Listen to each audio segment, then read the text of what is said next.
Galera, hoje o assunto é holding familiar. E por que escolhi esse assunto para falar com vocês?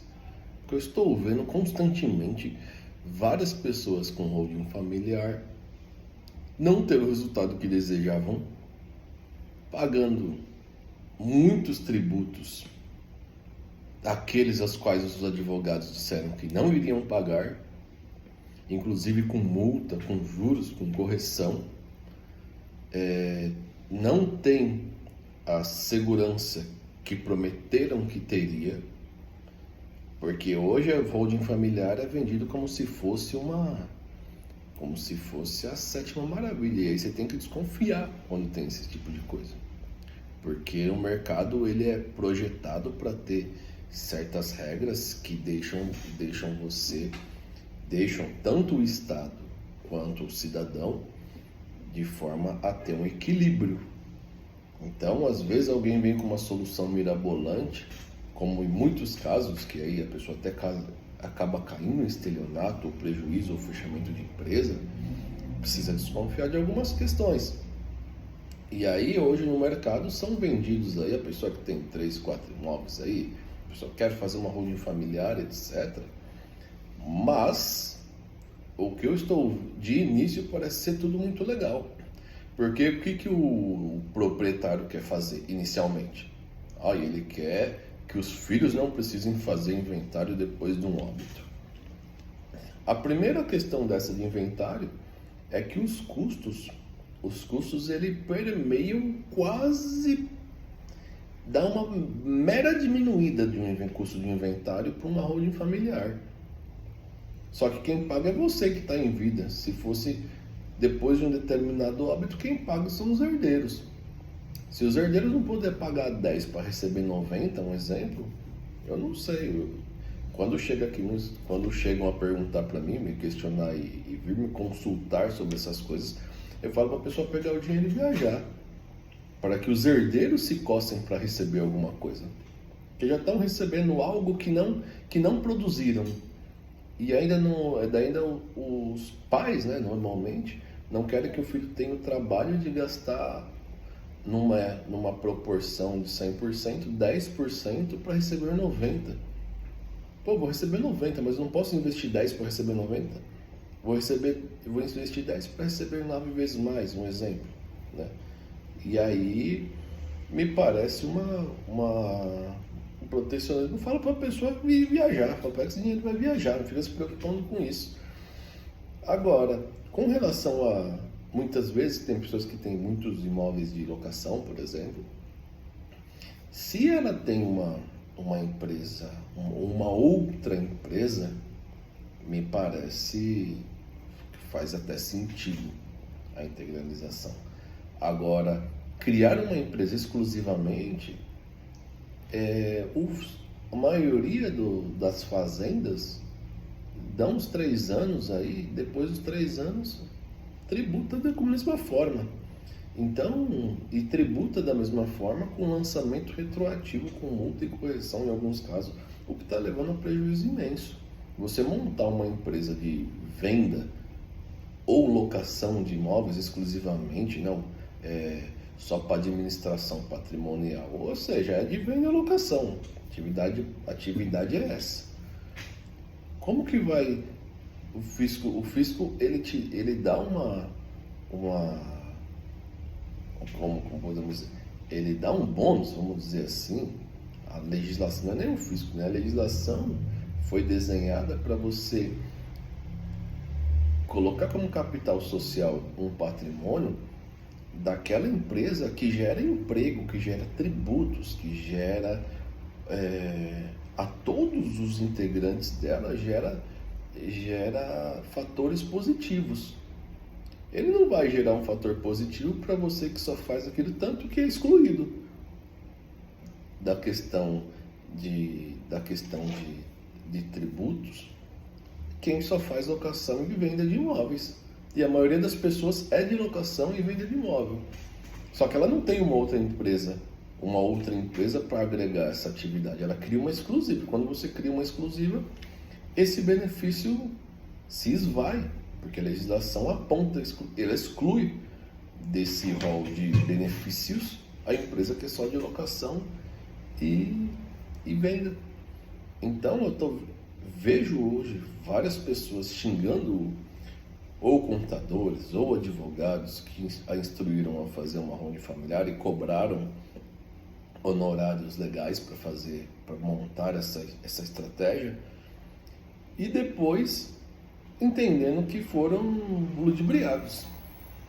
Mas na verdade você precisa ter alguém de confiança, alguém que vá fazer isso daí, e se der problema você pode cobrar a responsabilidade daquilo que foi prometido. Isso é confiança no mercado. Isso é confiança quando você traz a responsabilização dentro do serviço que foi prestado. Porque aquele profissional também está no mercado e é como qualquer empresa. Tem a sua responsabilidade sobre os seus atos.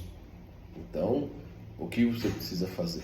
Antes de ficar pensando em holding familiar, procura alguém que realmente tenha uma segurança mercadológica.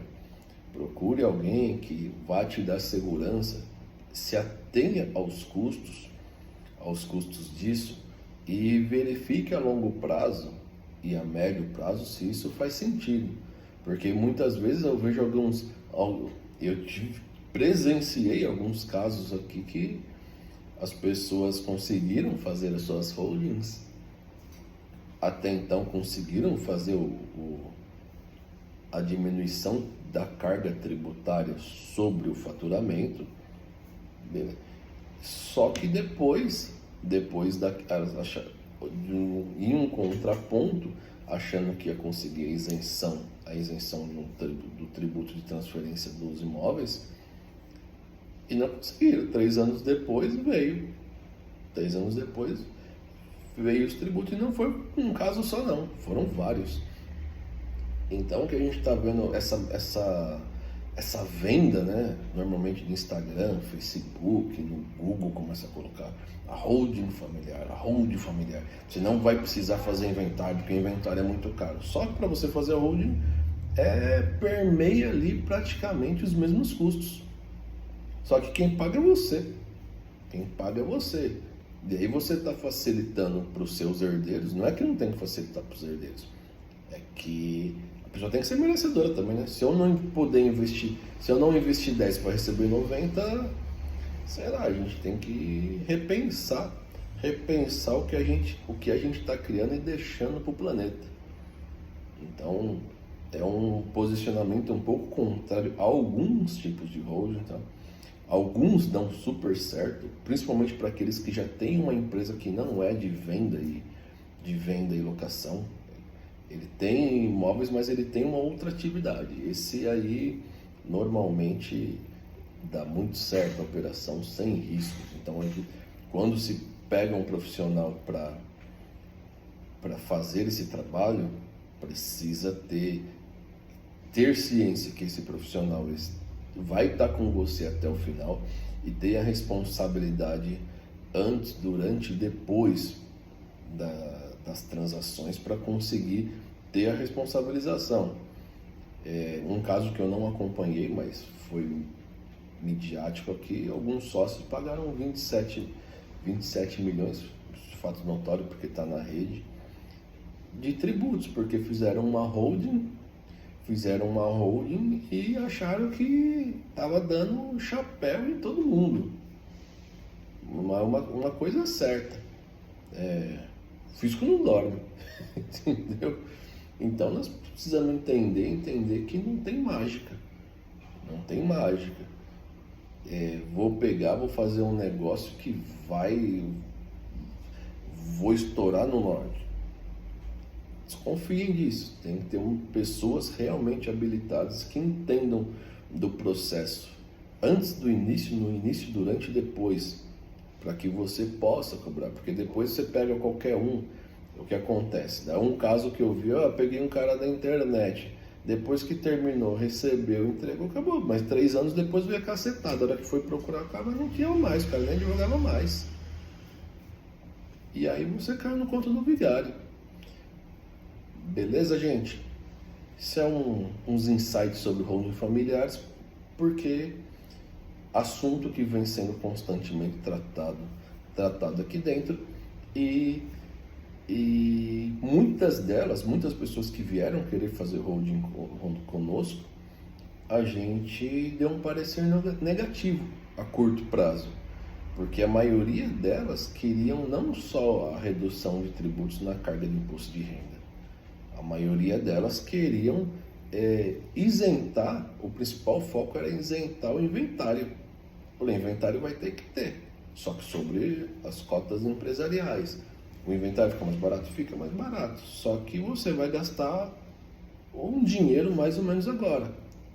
A curto e médio prazo pode dar bom? Pode, mas você só vai adiantar alguns custos relacionados ao inventário. Então precisa realmente fazer conta, não é tudo que dá certo, não é tudo que dá errado, mas precisa ter a responsabilidade e a noção de que não tem mágica. Precisa realmente fazer um planejamento de longo prazo para análise dessas situações. Holding não é uma coisa que vai zerar e não vou precisar fazer inventário, que é isso que está vendendo no mercado, que na minha visão é uma responsabilidade de quem passa assim essa facilidade, que apesar de ser um serviço jurídico, até acredito que deveria ser até proibido de fazer esse tipo de propaganda, que vai isentar do inventário, porque isso não é verdade, e a diminuição da carga tributária, parte dela sim positiva, existem sim, mas cada um dentro de uma situação, porque não tem só o tributo do imposto de renda, existem outros tributos que envolvem a relação imobiliária. Então diminui uns, mas outros não, e as pessoas dizendo que diminuem todos. Beleza, gente? Esses aí são alguns argumentos que a gente tem tratado constantemente aqui dentro da casa, que a gente precisa achei a necessidade de passar para o mercado, porque realmente verificamos que o mercado está muito conturbado e muitas informações equivocadas passadas por profissionais que realmente me parecem que não tem uma responsabilidade com o cliente deles, que querem, vamos dizer, fazer o trabalho a qualquer custo, mas muitos trabalhos que a pessoa vem procurar você muitas vezes são desnecessários, e aí realmente tem que ter essa frieza, essa tranquilidade de falar para o cliente, ó, isso que você está querendo é desnecessário ou não é viável. E aí, como especialista em negócios, nós somos muito claros. Prefiro mandar o cliente embora do que fazer algo que realmente não vai representar a vontade dele, não vai representar 100% dos objetivos que ele traça. Tá bom, meus queridos? Abraço, até o próximo vídeo.